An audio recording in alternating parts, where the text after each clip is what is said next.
Le prophète ne parle pas de réservoirs, de citernes, de quelques récipients fabriqués par l'homme, mais d'arbres vivants et d'huile ainsi fournie continuellement, toujours fraîche, oui, toujours fraîche et chaude, provenant des artères d'un organisme vivant et ainsi, en tant que tel, coulant vers le chandelier qui éclaire d'une lumière constante, immortelle, une lumière ne variant aucunement, ne périssant jamais, étant constamment maintenue dans son plein éclat.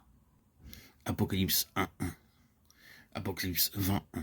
C'est le témoignage d'une vie infaillible, d'une vie qui ne meurt pas, d'une vie toute suffisante.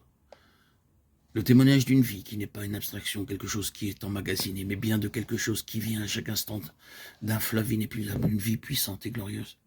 Alors que la flamme brûle, cela est une déclaration constante de victoire. De cette victoire sur la mort, oui, sur cette mort qui cherche à éteindre la lumière, à souffler la flamme, à l'étouffer. Elle brûle au milieu de la mort environnante. Elle est une déclaration constante que cette mort n'a pas le pouvoir de l'éteindre.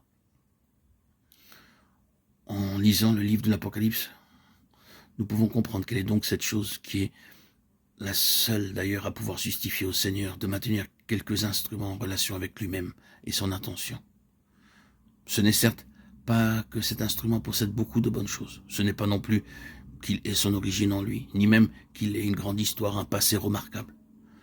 Ce n'est pas qu'il se soit forgé un nom, une réputation, un nom tel que le souvenir de jours très glorieux reste présent à l'esprit.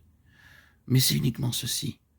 Il y a aujourd'hui la même flamme immortelle de vie divine dans son puissant témoignage contre la puissance de la mort, répandue tout autour.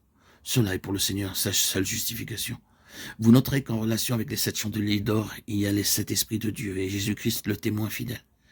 Il est identifié à ces 7 lampes, il est montré comme étant au milieu d'elles, étroitement lié à elles. Elles ont été appelées à l'existence dans le but d'être une expression permanente du Seigneur lui-même, l'attestant comme le témoin fidèle, le vivant, dans la puissance de l'Esprit de Dieu. Quand nous regardons l'état de ces églises, nous trouvons qu'en 5 d'entre elles, tout au moins, il y a des éléments étranges qui sont autant de contradictions à l'Esprit Saint, à l'Esprit de vie.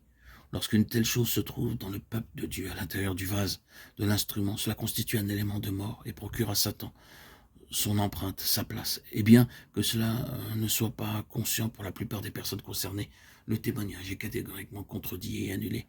Le but de Satan en réalité est celui-ci. Il veut recourir à quelque chose, sa méthode et ses moyens sont d'ailleurs multiples à cet égard pour avoir quelque emprise de mort dans un instrument divinement constitué, de sorte que la chose devienne elle-même une contradiction, à ce pourquoi précisément Dieu l'a suscité. Cet instrument a un renom, il pratique de bonnes œuvres.